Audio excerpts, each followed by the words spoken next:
¿Quién fue Immanuel Kant? ¿Cómo debemos entender su ética del deber? ¿Qué papel desempeña la buena voluntad? ¿Y qué es esto que el filósofo ha denominado el imperativo categórico? Para abordar todos estos temas, lo más conveniente será iniciar con el contexto de la ética moderna. Es por eso que vamos a mencionar algunos tópicos propios de la modernidad que nos van a servir para situar el planteo ético de Kant. En primer lugar, hay que señalar la centralidad de la razón. El sujeto racional es el eje a partir del cual se organiza el saber, la ciencia, el arte y la moral. Se confía en ella como la fuerza transformadora de la sociedad y de la historia. En segundo lugar, debemos señalar la primacía de la libertad frente a la naturaleza. El mundo del espíritu es el ámbito de la libertad y de las producciones humanas más elevadas, como la ciencia, el arte, la moral, la religión y la filosofía, mientras que el mundo de la naturaleza es el ámbito del determinismo. Y en tercer lugar, debemos mencionar la especialización de la cultura. Se separan los distintos ámbitos de la cultura, de la ciencia, la ética, el arte, cada uno con su objeto propio, constituyendo esferas que abordan sus cuestiones de forma específica.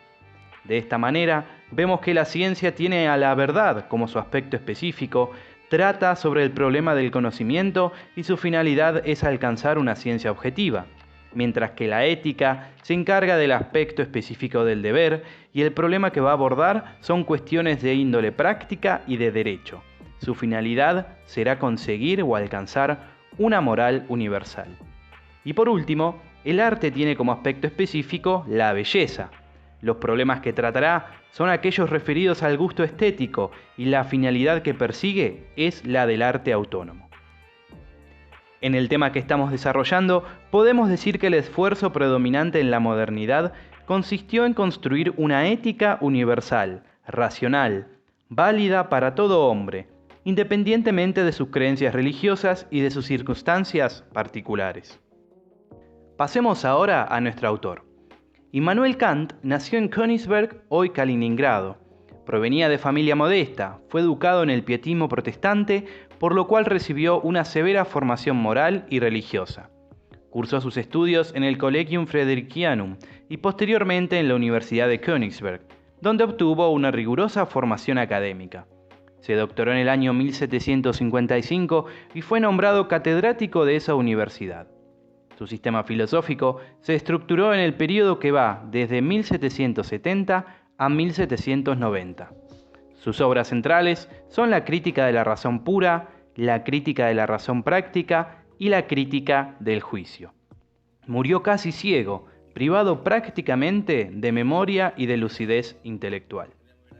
Como dato curioso, Kant nunca salió de los límites de Königsberg, su ciudad natal. Era tan metódico que la gente que lo conocía sabía la hora al verlo pasar cuando paseaba a su perro. Se levantaba todos los días a las 5 de la mañana. Era sumamente puntual en sus clases. Se concentraba tanto en su trabajo que solía colocar un pañuelo en la otra punta de la mesa para obligarse a levantarse de la silla. La pregunta central de la ética para Kant es ¿qué debo hacer? Con lo cual podemos ir pensando entonces que la moral tiene directa relación con el deber, con la pregunta por lo que debe ser hecho y lo que debe ser evitado. Atendamos a dos rasgos centrales de la ética para este filósofo. La ética debe ser universal, sus principios deben ser válidos para todos los seres racionales de un modo absoluto y necesario. La moral que se basa en la experiencia particular de un sujeto solo tiene un valor contingente y particular. La moralidad no puede deducirse de los casos particulares, más bien debe partir de un principio universal con el cual confrontar las acciones. Este principio de moralidad reside en la razón y no puede derivarse de las sensaciones, inclinaciones o deseos, sino que debe determinar a priori a la voluntad. A priori quiere decir independientemente de la experiencia y de todo objeto de la sensibilidad. Recordemos que, a diferencia de Kant, Aristóteles reconoce en las tendencias naturales una inclinación al bien. La pregunta por lo que debo hacer no significa qué me gustaría hacer, ni qué deseo hacer, ni tampoco qué necesito hacer. Es decir, No es una pregunta por la cual el sujeto pueda pensar en el placer ni en su propio interés individual. Ninguno de estos pueden ser móviles de la acción moral. El único móvil válido de esta reside en la razón, única capaz de determinar a la voluntad a obrar libremente. Esto significa entonces que la ética debe ser racional. Kant argumenta que la naturaleza le dio a nuestra voluntad la razón como directora. Si el fin de la voluntad fuese la felicidad, la naturaleza se habría equivocado al darle la razón como la encargada de realizar este propósito. Este fin lo hubiera conseguido mucho mejor a través del instinto, ya que la razón le exige muchas veces sacrificar los intereses de los impulsos y con ellos la propia felicidad. De aquí deduce Kant que debe de haber un propósito más digno que la felicidad al cual está destinada la razón y al que deben subordinarse todos los fines particulares del hombre, y con ellos la felicidad. Ese propósito más digno consiste en producir una voluntad buena en sí misma, y para esto la razón es absolutamente necesaria. Aquí también se puede establecer una clara diferencia con el planteo de Aristóteles. ¿A qué llama Kant una voluntad buena? En principio, digamos que la voluntad es la capacidad para determinarse a sí mismo a obrar según un principio universal de la razón, porque nada es en sí mismo bueno ni malo. Los talentos del espíritu, el valor, la decisión, la perseverancia en los propósitos, como cualidades del temperamento, son sin duda en muchos respectos buenos y deseables, pero también pueden llegar a ser extraordinariamente malos y dañinos si la voluntad que ha de hacer uso de estos dones de la naturaleza no es buena. También el poder, la riqueza, la fama, el éxito, la felicidad dependen de una buena voluntad que los acomode y ordene a un fin correcto. Esto ocurre necesariamente así, ya que la voluntad humana no siempre está conforme enteramente con la razón, sino que está sometida a condiciones contingentes y subjetivas, esto es, a impulsos y deseos. Cuando el motivo que determina a la voluntad a obrar es un objeto que se desea, este principio a partir del cual se actúa es material o empírico. La decisión depende del sentimiento de agrado o desagrado que cause ese objeto, es decir, del propio placer. Por ejemplo, una persona, por no perderse una fiesta, podría abandonar un trabajo importante que tiene que presentar al otro día, o bien no devolver un dinero que pidió prestado pudiendo hacerlo, porque quiere irse de vacaciones. En cambio, cuando el principio que determina a la voluntad es una ley de la razón, este principio es formal, y la voluntad se determina a priori. Esto significa que el principio por el cual actúa no lo saca de la experiencia, sino que lo encuentra en sí misma. O sea, que la voluntad no depende de ninguna sensación de agrado o desagrado, de ningún deseo, ni de ninguna necesidad, sino solo de sí misma, de lo que la razón determina. Una voluntad buena en sí misma es aquella que, en primer lugar, actúa por deber y no conforme al deber, y en segundo lugar, es autónoma porque es de suyo legisladora, es decir, es libre para darse a sí misma su propia legalidad. Con respecto a la primera afirmación, Kant está indicando la diferencia entre moralidad y legalidad. Una voluntad moralmente buena actúa siempre por deber. Pongamos un ejemplo. Cuando un comerciante, pensando en mantener y aumentar su clientela, cobra lo justo por las mercaderías que vende sin estafar a sus clientes, decimos que su proceder es honesto. Pero entonces nos preguntamos, ¿es este un comportamiento moral? Kant diría que de ninguna manera se lo puede considerar un acto moral, porque si bien se cumple con el deber, la acción realizada es un medio para conseguir otro fin distinto al mero cumplimiento del deber. El fin de esta acción es el interés propio del individuo y el cumplimiento del deber se convierte en un medio para su satisfacción. Esta es una acción conforme al deber, pero que no tiene valor moral. En cambio, una acción es hecha por deber cuando el sujeto la realiza sin otro fin que el deber mismo. Es la de aquel comerciante que cobra lo justo porque es lo que debe hacer, y no para sacar beneficio de ello. De aquí podemos derivar dos afirmaciones.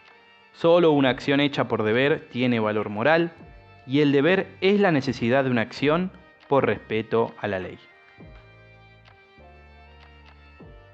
¿Cuál es esa ley que toda acción humana debe respetar para ser considerada moralmente buena? Para responder esta pregunta, Kant plantea la diferencia entre máximas y leyes prácticas. Las primeras son todas aquellas reglas que rigen la conducta de un individuo, pero que son válidas solo para él mismo. Las máximas son principios subjetivos de la acción. Las leyes prácticas, en cambio, son principios objetivos de la acción o imperativos, es decir, un deber ser que expresa la obligación objetiva de la acción. Los imperativos mandan a obrar porque indican lo que toda persona debe hacer. Porque si bien el hombre es un ser racional, no es la razón el único motivo que determina la voluntad.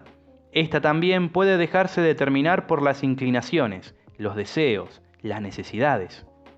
Dicho de otra manera, como el hombre no quiere siempre lo que debe, es necesario que se rija por imperativos que le dicta la razón. Ahora bien, estos pueden ser imperativos hipotéticos o categóricos. Los primeros determinan la voluntad en función de cierto fin deseado. Son más bien preceptos de habilidad.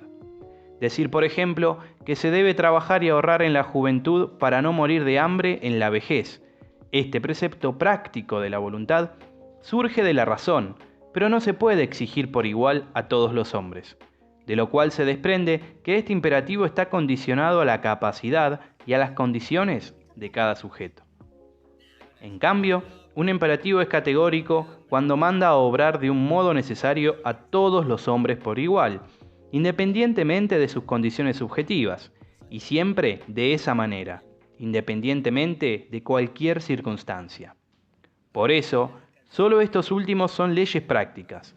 Dice Kant que la ley moral es un imperativo que ordena categóricamente, porque la ley es absoluta. La relación de la voluntad con esta ley es de dependencia, con el nombre de obligatoriedad, que significa una imposición para una acción que se llama deber.